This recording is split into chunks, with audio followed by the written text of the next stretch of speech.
matin, 5h, 7h, Mathieu Noël. Le débat national et les questions intérieures focalisent la vie politique. Pourtant, Michael, il se passe des choses en dehors du grand débat. Et ce matin, vous nous racontez l'histoire secrète d'une intervention en urgence de l'armée française qui s'est déroulée au Tchad ce week-end. À Paris, alors que le gouvernement se prépare à l'acte 12 des Gilets jaunes, une alerte des renseignements arrive dans la nuit de vendredi à samedi au sommet de l'État. Elle vient de Libye.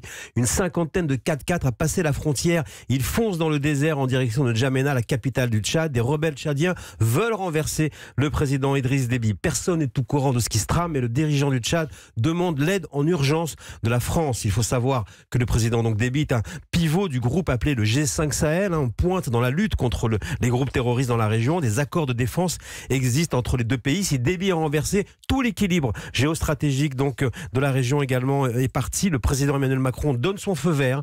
Des Mirage 2000 décollent d'une base située non loin, prennent en chasse les jeeps dans le désert pour un survol d'avertissement, mais rien n'y fait. Les Mirages volent de plus en plus bas, presque au ras des véhicules. Les rebelles ignorent l'avertissement. Déby s'inquiète, le coup de force est imminent. Il faut faire quelque chose. Dimanche 3 février, un autre feu vert de Paris. La patrouille des Mirages cloue au sol l'escouade des rebelles. Selon le gouvernement français, il s'agissait d'entraver la progression hostile et de disperser la colonne, avec en fait un enjeu politique, sauver le régime tchadien, ce qui a été fait durant ce week-end de tous les dangers pour l'équilibre dans cette région. Et cet épisode montre que la victoire militaire de la coalition contre Daesh n'a pas réglé le danger du terrorisme. Et cette région devient même du Sud-Sahel l'épicentre de ce risque, avec l'arrivée de combattants de l'État islamique démantelés qui se sont aussi réfugiés.